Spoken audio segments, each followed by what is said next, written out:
On the 30th of June of 1934, one of the most powerful men of the SA was arrested in Berlin and executed hours later without trial. His name, Karl Ernst.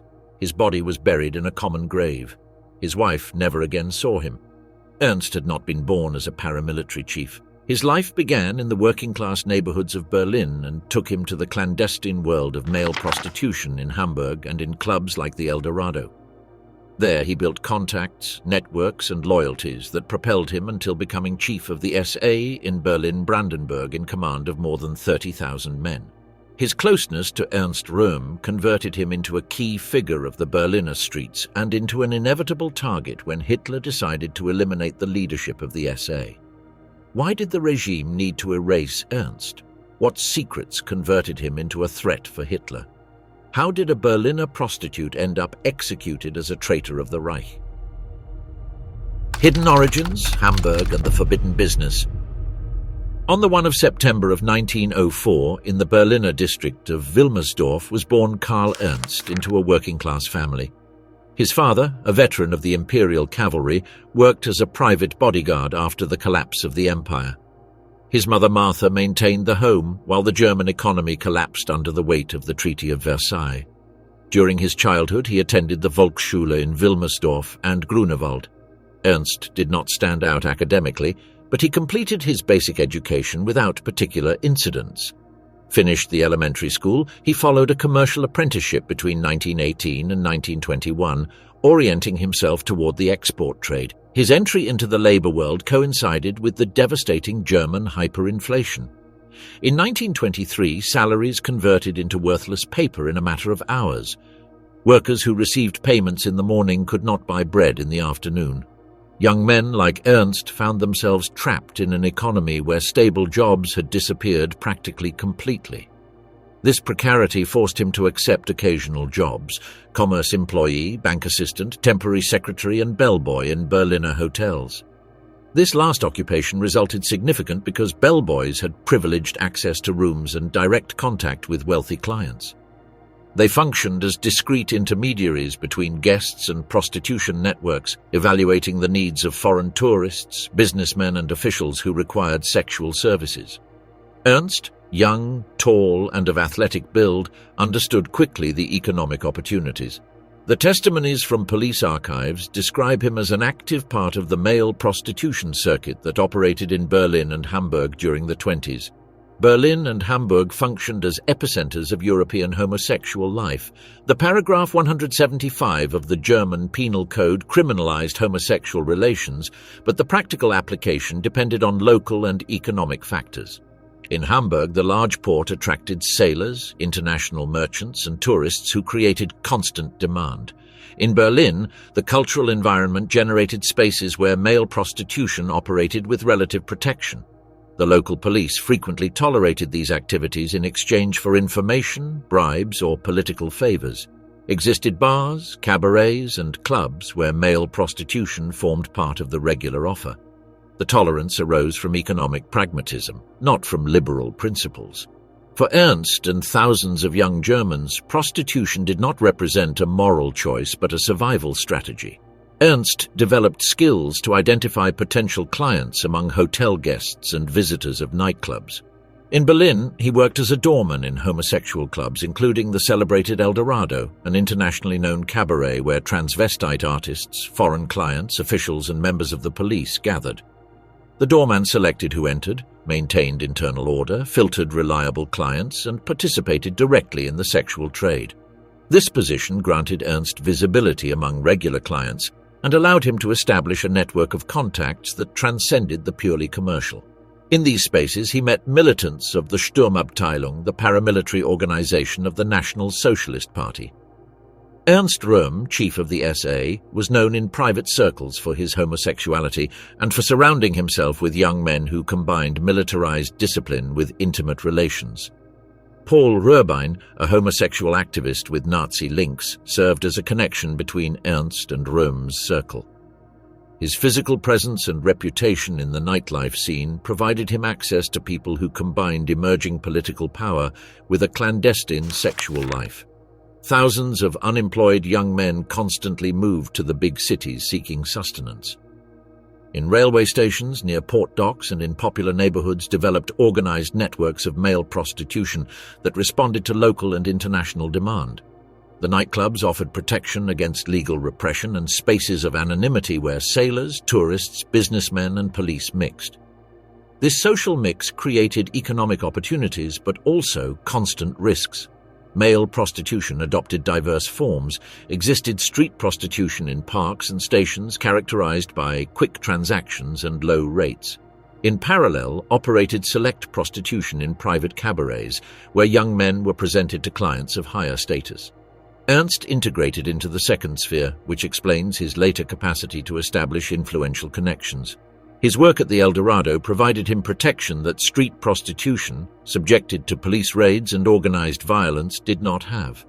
The spaces of male prostitution functioned as informal networks of social ascent.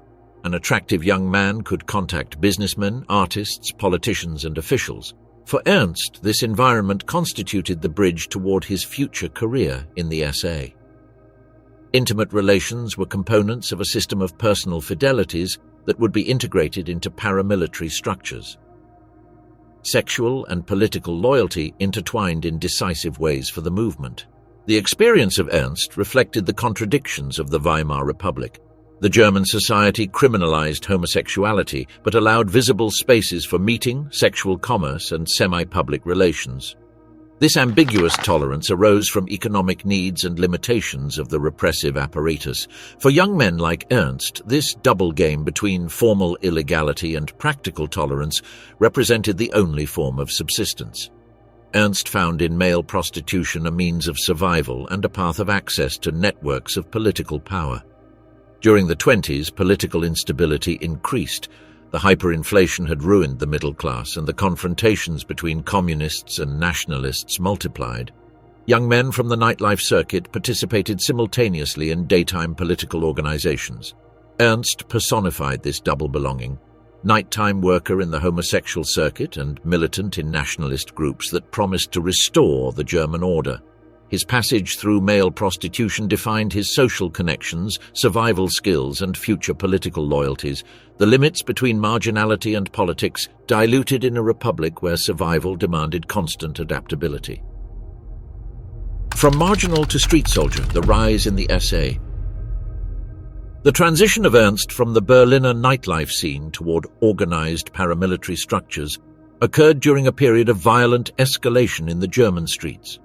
Since 1919, German cities experienced systematic clashes between communists, social democrats, and nationalist forces.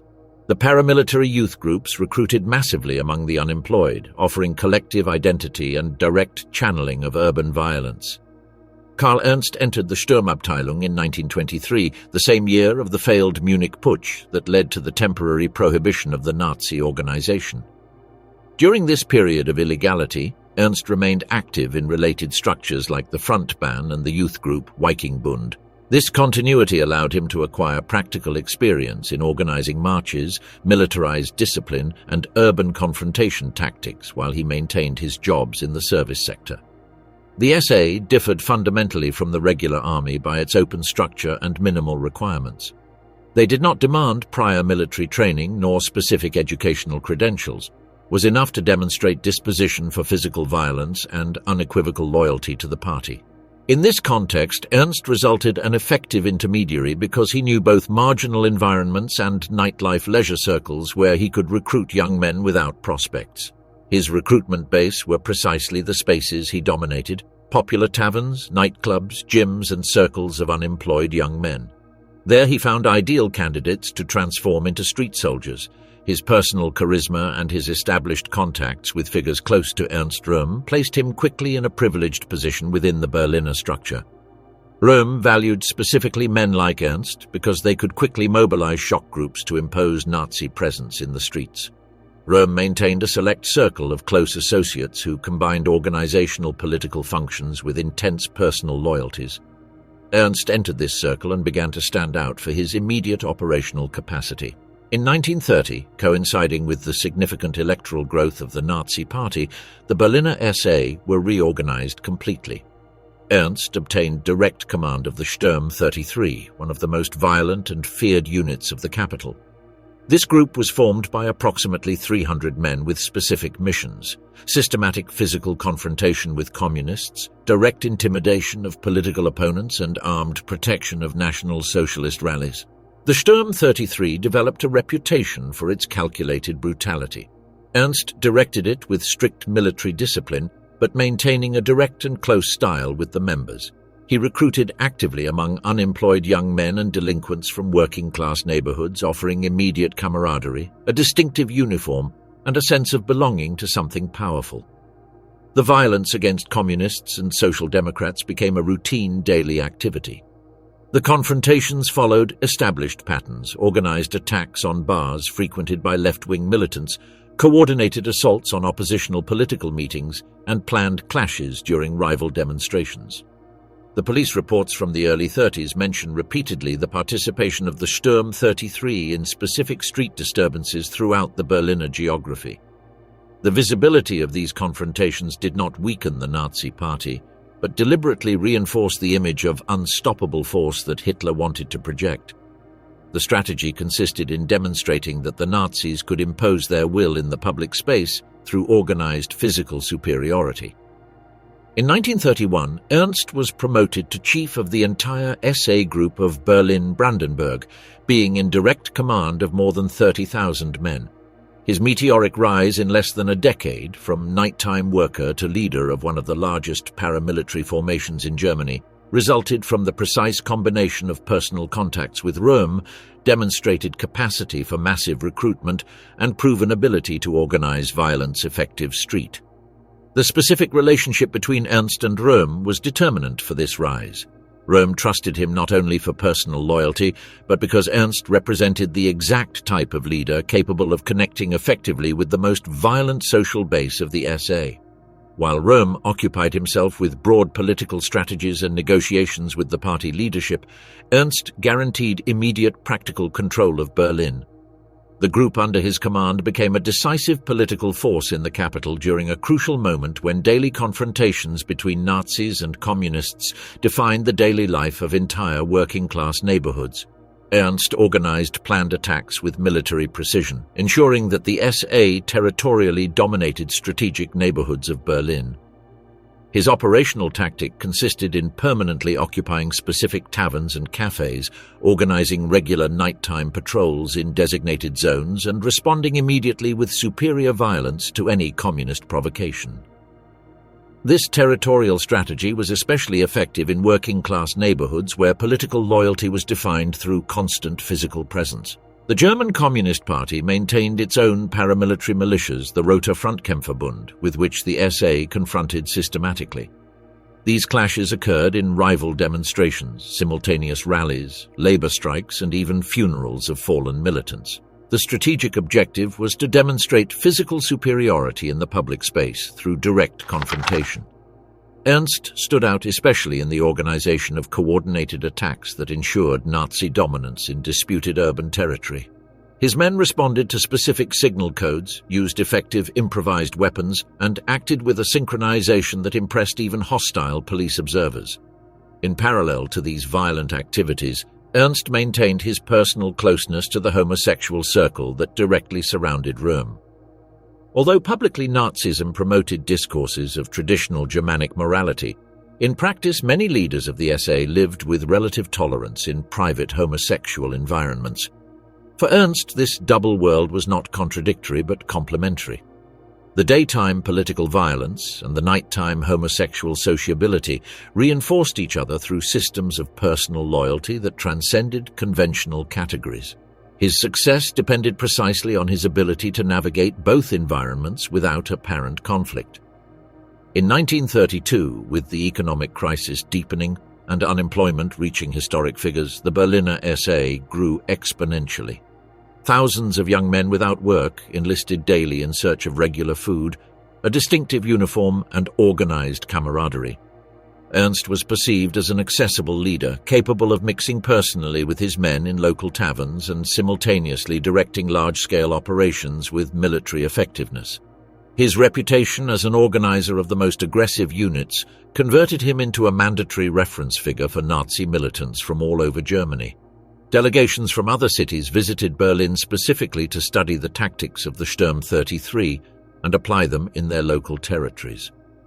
The violence reached maximum intensity during the summer of 1932, known as Bloody July, when confrontations between communists and Nazis produced hundreds of dead and wounded only in Berlin. The Sturm 33, under direct command of Ernst, was at the center of the most intense combats. The police elaborated detailed reports documenting his participation in specific attacks on Union headquarters and armed confrontations in working-class neighborhoods like Wedding and Neukölln. These reports described sophisticated military tactics, precise temporal coordination and effective use of improvised weaponry that surpassed the capabilities of rival groups. The demonstrated capacity of Ernst to maintain such a numerous force in a context of constant violence assured him the definitive confidence of Röhm and the party leadership. For Hitler, the control of Berlin represented a fundamental strategic objective.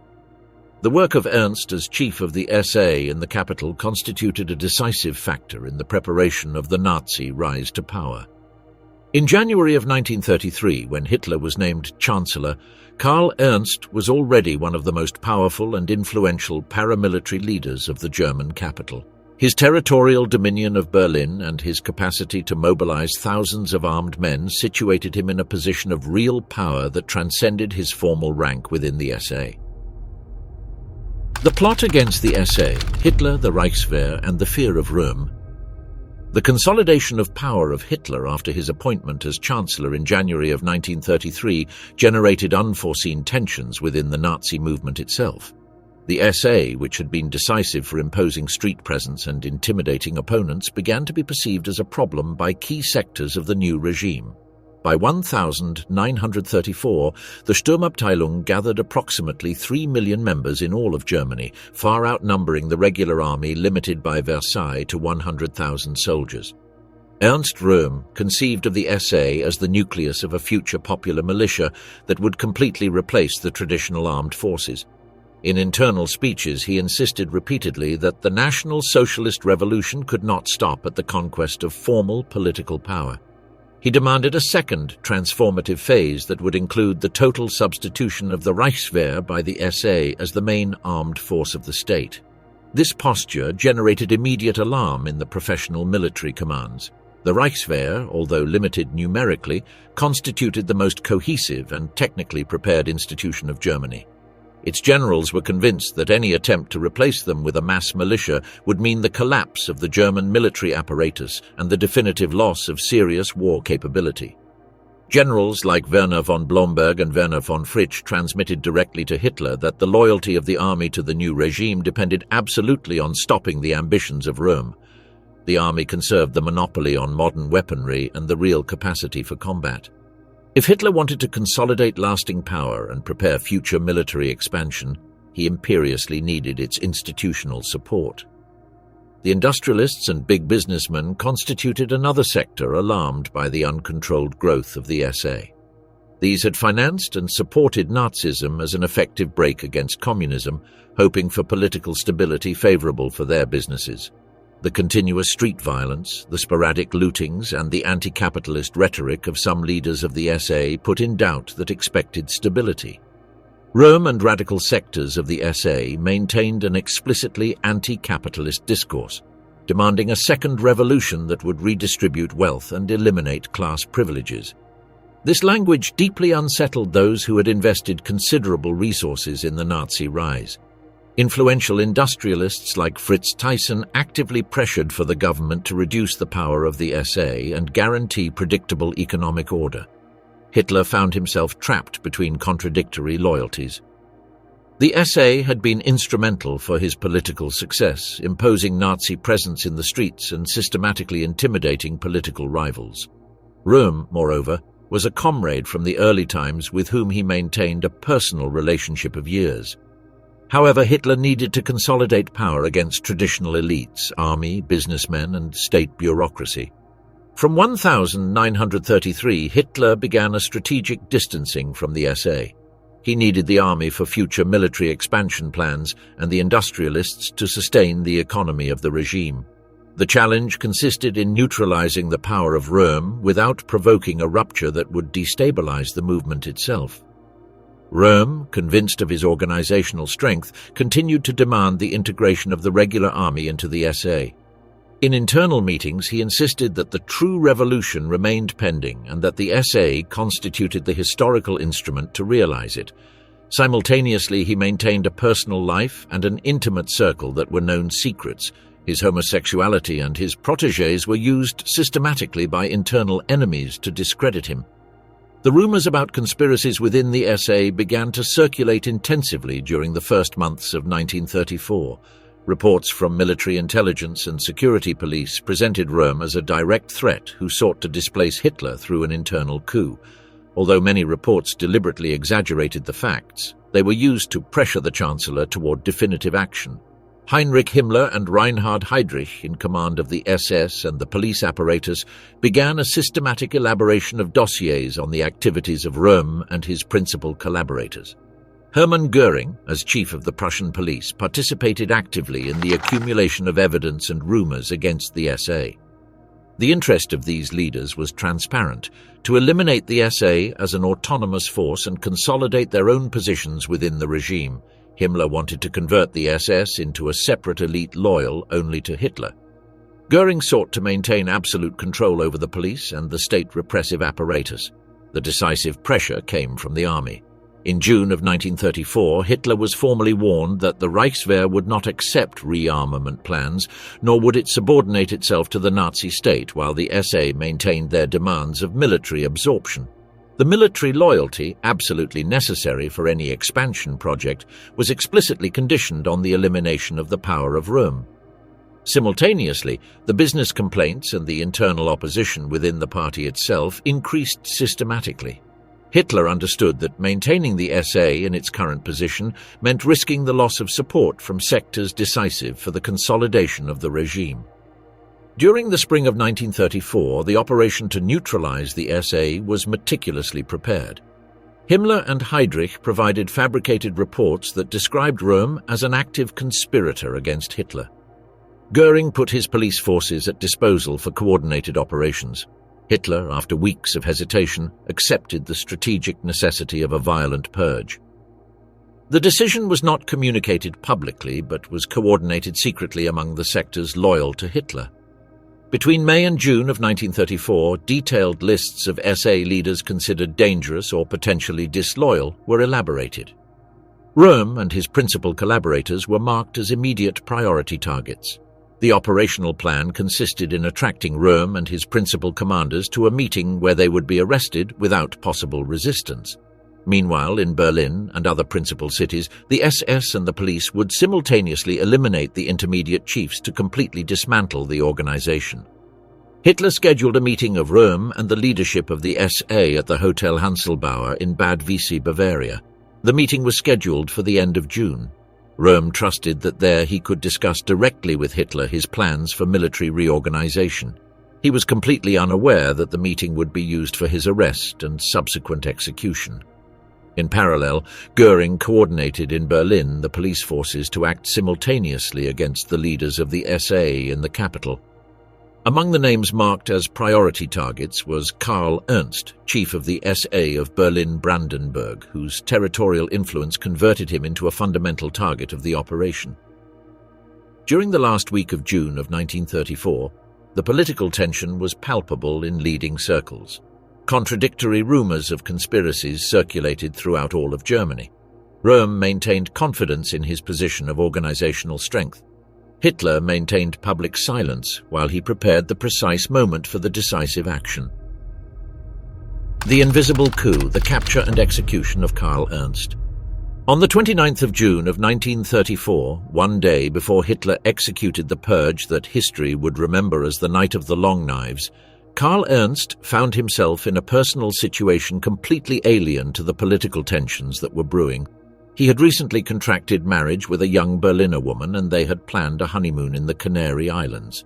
The couple's plans included departing from Berlin by train toward the port of Bremen, and from there boarding a transatlantic liner with destination to Madeira. Ernst had reserved first-class passages and had informed his subordinates in the SA that he would be absent for several weeks.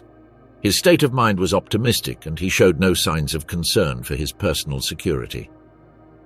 The morning of the 30th of June, Ernst and his wife arrived early at the Lehrter Bahnhof station of Berlin to board the scheduled train toward Bremen.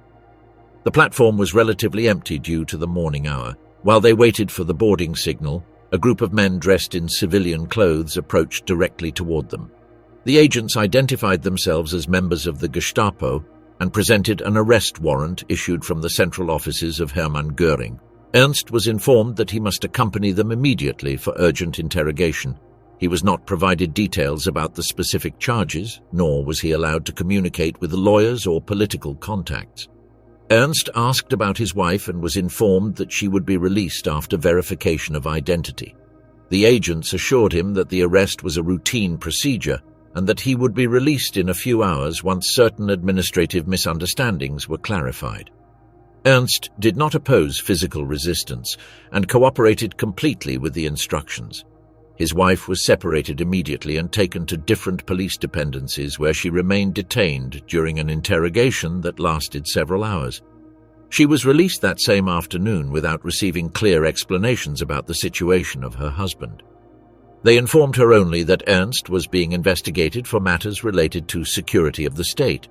Ernst was transferred under armed custody from Berlin toward an initially undisclosed destination. The official vehicle took a northern direction and traveled approximately 150 kilometers until arriving at Stettin, a port city in Pomerania.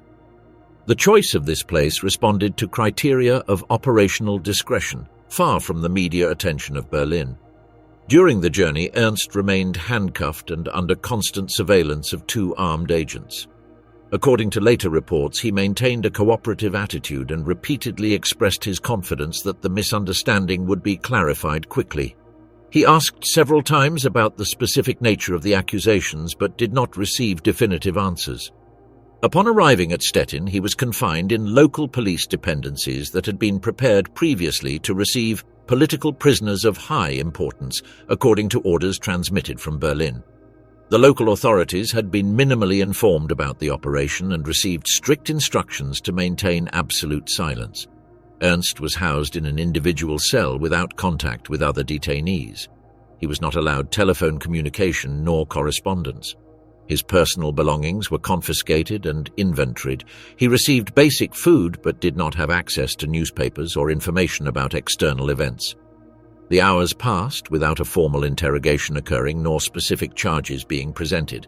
The orders transmitted from Berlin were of immediate execution without judicial process. The operation was developing simultaneously in multiple German cities as part of the coordinated purge against the leadership of the SA. During those same hours, Röhm had been arrested at the Hotel Hanselbauer in Bad Wiessee, along with other principal leaders of the SA. The purge was executed according to a precise schedule. In Berlin, Munich, and several German cities, dozens of commanders of the SA were detained and executed without legal process. The execution of Ernst took place in the afternoon of the 30th of June on the outskirts of Stettin. He was led from his cell by a reduced police detachment toward a depopulated area on the urban margins. He was not informed about the final destination of the transfer, nor was he allowed a farewell or final communication. The shooting was carried out expeditiously.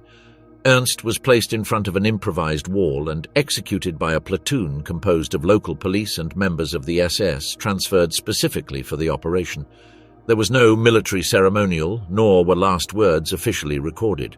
Later testimonies from some participants suggest that Ernst maintained composure until the final moment and expressed loyalty to Hitler, convinced that his execution resulted from a misunderstanding that would be corrected posthumously. This version was never officially confirmed but circulated among survivors of the SA in later years. His body was buried immediately in a common grave in the vicinity without identifying marking.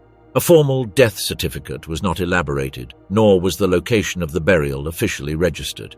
The family was not notified until several days later and did not receive the body for a private funeral. A report from the Oberpresident of Pomerania, dated later, confirms that Ernst was executed along with two other regional-level leaders of the SA. The order proceeded directly from Berlin and was justified under the argument of participation in a supposed plot against Hitler and the security of the Reich. The rapidity of the process from arrest to execution reflects the completely extra-legal nature of the entire operation. There was no defense, judicial process, appeal, nor review. The purge operated according to previously prepared lists and orders of immediate physical elimination without legal considerations. In Berlin, the SA were left leaderless after the simultaneous elimination of Ernst and other regional commanders. In a matter of hours, the units that had been loyal to Ernst were left under the direct control of men designated by the SS and by Göring. Organized resistance was impossible due to the speed and coordination of the operation. The regime later justified the executions through a communiqué issued on the 13th of July, in which Hitler declared to have acted preventively to avoid a coup d'état by the SA. In the official list of 77 executed persons figured the name of Ernst. The real figures were higher, possibly between 150 and 200 victims. Ernst was officially presented as one of the leaders directly implicated in the conspiracy of Röhm against Hitler. However, no documentary evidence exists that he had planned independent action against the regime. His inclusion in the lists responded to his command position in Berlin and to the strategic necessity of eliminating all the relevant chiefs of the SA. His wife was officially notified of the death days after the execution. She received minimal information about the circumstances and was not allowed to organize a public funeral. The official policy of the regime consisted in silencing any manifestation of mourning and prohibiting tributes to those executed during the purge. The total purge, enemies erased from the Reich. The purge of the 30th of June of 1934 was not limited to the leaders of the SA. Hitler took advantage of the operation to simultaneously eliminate political enemies, personal rivals, and figures who represented obstacles for the total consolidation of Nazi power. The list of victims revealed the opportunistic nature of the operation, which transcended widely the original conflict with Röhm. Kurt von Schleicher, the last chancellor before Hitler, was murdered in his home in Neubabelsberg along with his wife Elisabeth. The assassins of the SS burst into the residence during the afternoon of the 30th of June and shot both without prior warning. Schleicher represented multiple threats for Hitler. As ex-chancellor, he symbolized the Weimar Republic that the regime wanted to eradicate. As a general, he maintained influence in military circles, and as an experienced politician, he knew compromising secrets. Schleicher had tried to divide the Nazi Party through secret negotiations with Gregor Strasser in 1932. He had proposed forming a government that would include only moderate sectors of Nazism, excluding Hitler from real power. This maneuver had failed, but Schleicher conserved contacts with discontented military men and had privately criticized the Nazi economic policies. Gregor Strasser, former leader of the left wing of the Nazi Party, was arrested in Berlin the same day. Strasser had abandoned the party in 1932 after fundamental disagreements with Hitler over political strategy and ideological orientation. He had tried to create an independent Nazi faction that would combine nationalism with more radical social policies than those proposed by Hitler. During his detention in the basements of the Gestapo on Prinz Albrechtstrasse, Strasser was systematically tortured before being executed. His interrogators sought information about networks of internal opposition and contacts with anti-Nazi elements within the party itself. His death eliminated the possibility that discontented sectors of Nazism would regroup under his alternative leadership. Strasser had represented the most socialist current of Nazism, defending nationalization of industries and radical redistribution of wealth. His elimination signaled definitively that the Nazi regime would align itself with traditional capitalist interests instead of implementing revolutionary economic transformations. Gustav von Kahr, ex-commissioner of the state of Bavaria, was murdered near Dachau. Kahr had betrayed Hitler during the Munich Putsch of 1923 by refusing to support the March on Berlin, and had later collaborated with the Bavarian authorities to repress the Nazi movement. His death represented a personal revenge of Hitler for humiliations suffered a decade before. The case of Kahr illustrated that Hitler maintained a detailed memory of past betrayals and would use any opportunity to settle pending accounts. Karl had retired from active politics and did not represent an immediate threat, but his survival reminded the Bavarian public that Hitler had been defeated militarily in Munich. Edgar Julius Jung, a conservative intellectual and speechwriter for Vice-Chancellor Franz von Papen, was executed in Oranienburg.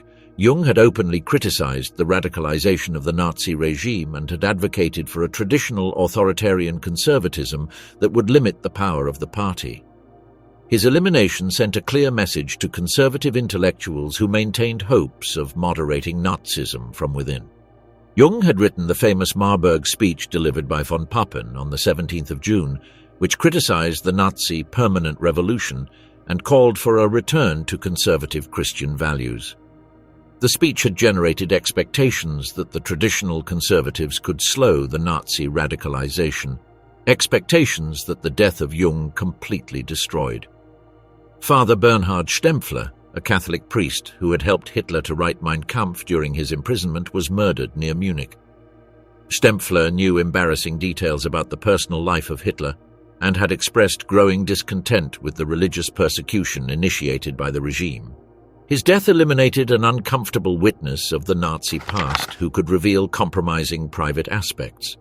Stempfler had collaborated closely with Hitler during the months of prison in Landsberg, correcting the literary style and suggesting ideological modifications to the text of Mein Kampf. His intimate knowledge of the primitive ideas of Hitler and of his personal behavior converted him into a potential source of embarrassing revelations for the regime. Willy Schmid, a music critic for the Münchner Neueste Nachrichten, was executed by mistake due to a confusion of identity with Ludwig Schmidt, a leader of the SA of Munich.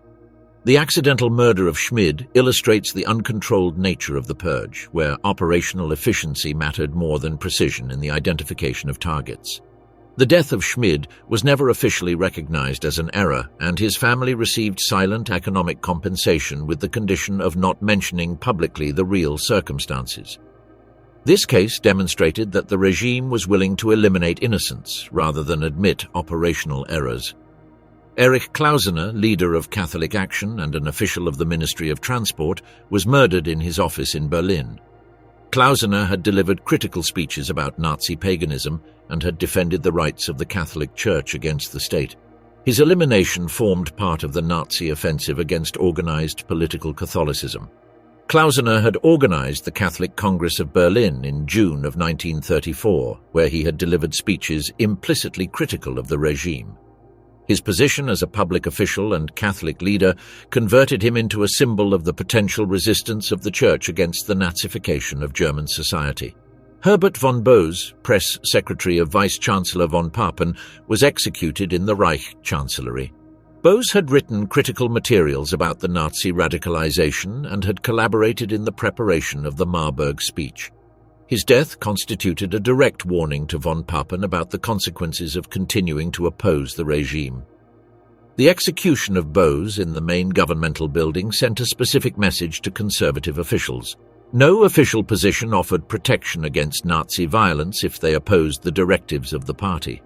His death effectively paralyzed the conservative opposition within the government. Karl Ernst had been included in this list not only for his position in the SA, but for his detailed knowledge of compromising secrets about Nazi leaders. His passage through environments of male prostitution had put him in contact with information about the private life of prominent figures of the regime, information that could be used as political blackmail. The real total of victims far exceeded the official figures. While the regime recognized 77 executions, later investigations suggest that between 150 and 200 people died during the days of the purge. Many deaths were never officially documented, and the families received orders to maintain absolute silence under threat of reprisals. The diversity of the victims revealed that the purge had served multiple simultaneous purposes: to eliminate political rivals, to avenge past betrayals, to silence uncomfortable witnesses, to terrorize potential opponents, and to consolidate the absolute control of the party over the German state. The operation established a precedent that Hitler would use systematic extra-legal violence against any perceived threat to his personal authority.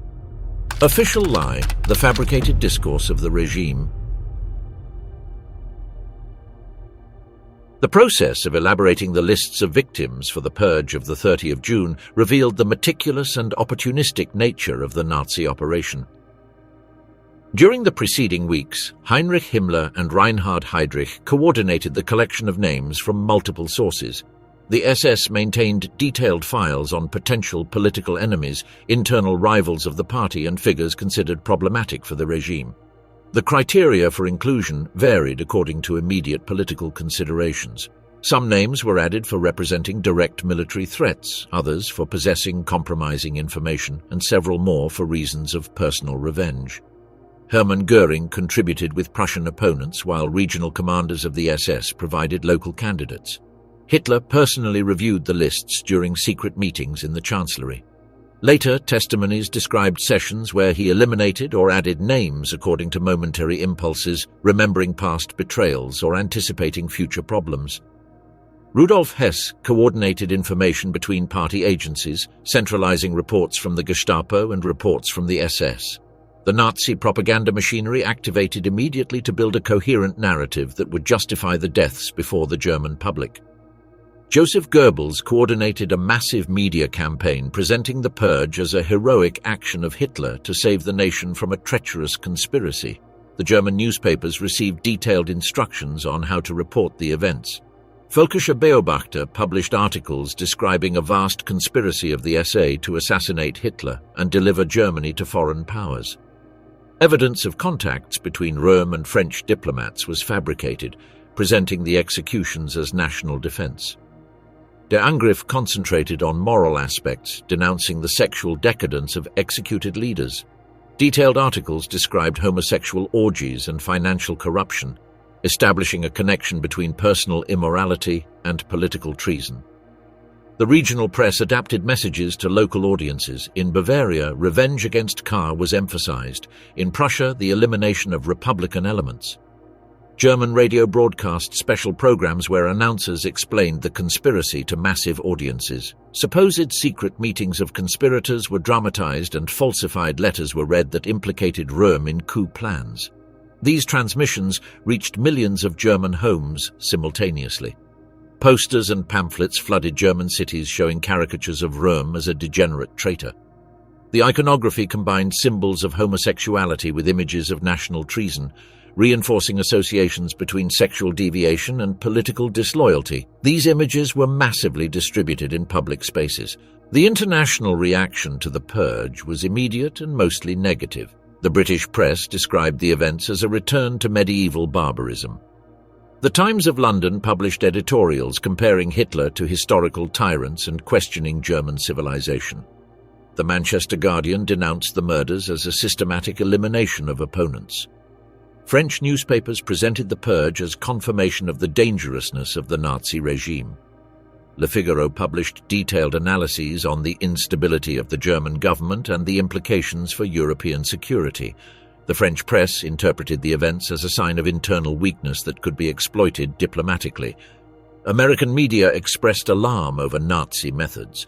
The New York Times published extensive reports on the brutality of the regime and questioned policies of appeasement toward Germany. Time magazine dedicated a cover to the events, describing Hitler as a bloodthirsty dictator comparable to Stalin. Foreign governments responded with diplomatic concern. The British Foreign Office expressed official unease over extrajudicial methods and warned about implications for bilateral relations. France considered hardening positions in disarmament negotiations and reinforcing defensive alliances. The United States maintained a growing diplomatic distance, with officials from the Department of State privately expressing doubts about German reliability in international commitments. The Roosevelt administration began a re-evaluation of policies toward the Nazi regime. The League of Nations formally discussed the events, with delegates expressing concern over the violation of civilized principles. Although no concrete measures were adopted, the purge contributed to the progressive international isolation of Germany. The immediate economic consequences were mixed but significant. The international financial markets reacted nervously to the German political instability. German stocks fell on foreign exchanges, and international investors expressed caution about commitments in Germany. However, German business sectors responded positively to the elimination of radical elements of the SA. Industrialists like Gustav Krupp and Fritz Thyssen expressed private support for Hitler for stopping anti-capitalist tendencies. The stocks of German companies recovered quickly in domestic markets. The political stabilization resulting from the purge reassured international bankers who had feared a social revolution in Germany. International loans resumed more easily, and commercial negotiations proceeded without the previous complications caused by revolutionary threats. The response of the churches was cautious and divided. The Catholic Church expressed private horror over the murder of Erich Klausener, but avoided direct public confrontation. Pope Pius XI expressed concern in private diplomatic communications, but did not issue an explicit public condemnation. German Protestant churches were divided. The German Christians, aligned with Nazism, supported the purge as a necessary moral cleansing. The confessing church, opposed to the regime, expressed private unease but feared open reprisals. Pastor Dietrich Bonhoeffer wrote private letters denouncing the murders. International religious leaders were more direct in their criticism. The Archbishop of Canterbury expressed horror over Nazi methods and questioned the compatibility between Christianity and Nazism. American religious organizations organized protest services and prayer campaigns. The purge established a crucial precedent for future Nazi operations. It demonstrated that the regime would use massive extra-legal violence when it considered necessary, regardless of international reactions. It also showed the effectiveness of coordinated propaganda campaigns to justify controversial actions before domestic audiences. The specific case of Karl Ernst was lost in the general narrative about the conspiracy of the SA. His past as a prostitute was mentioned briefly in propaganda as an example of moral decadence, but his individual story did not receive special attention. His death was presented as the justified elimination of a conspirator without references to specific aspects of his biography. The Pink Triangle: Homosexuality under Persecution. The elimination of Ernst and the leadership of the SA marked a radical turn in the sexual policy of the Nazi regime. Until 1934, homosexuality had been relatively tolerated within specific sectors of the SA, where the known relations of Röhm and his circle formed part of the internal balances of the movement. This pragmatic tolerance disappeared completely after the purge of June.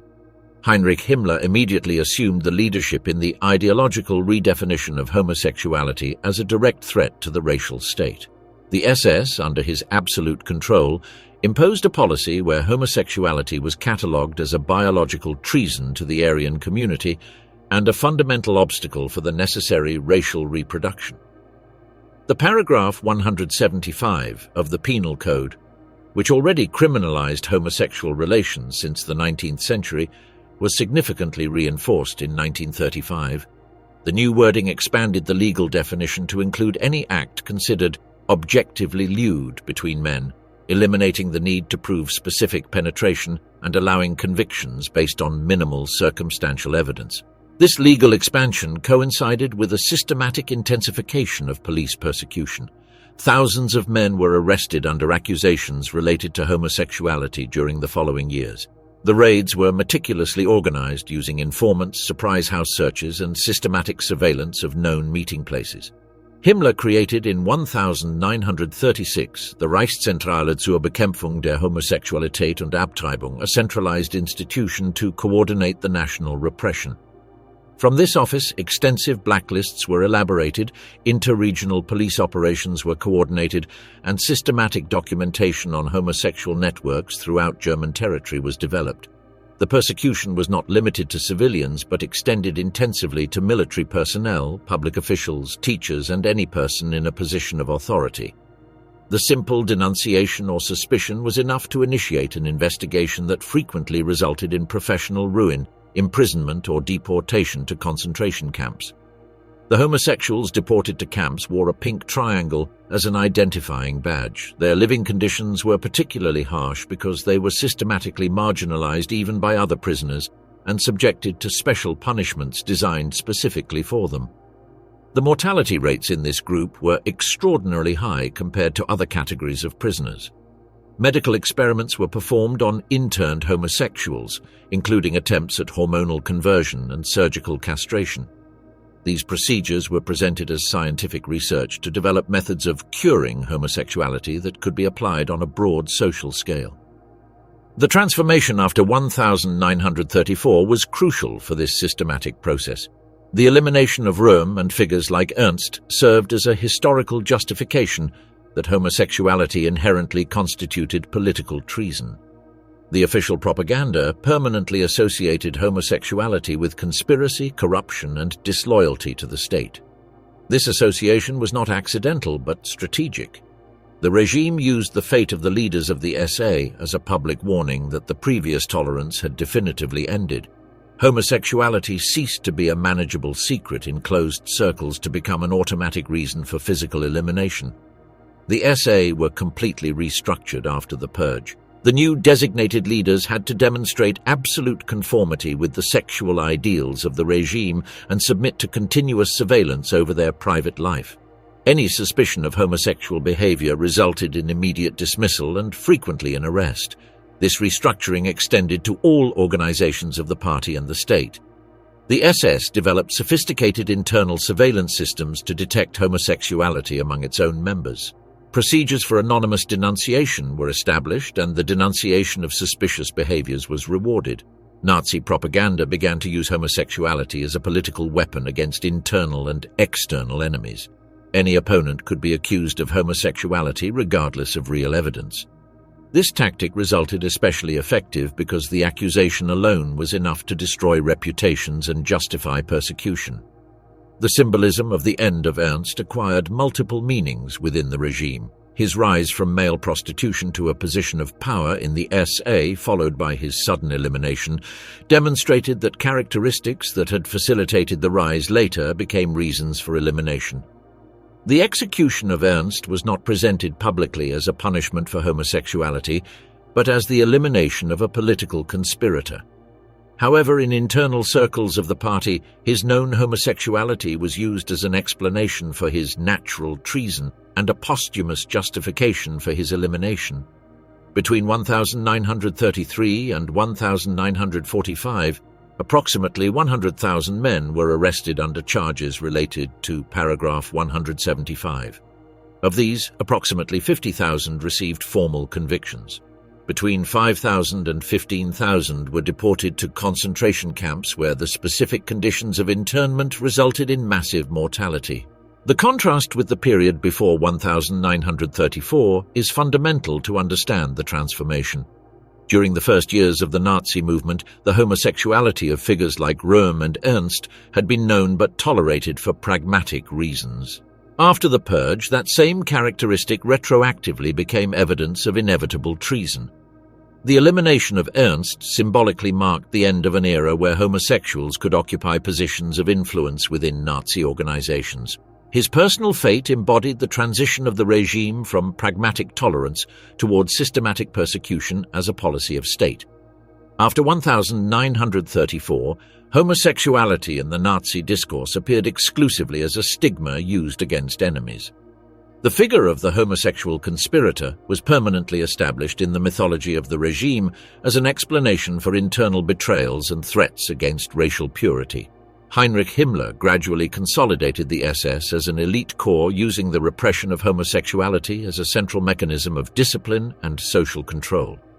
The persecution extended systematically beyond political militants to include civilians, employees, and soldiers.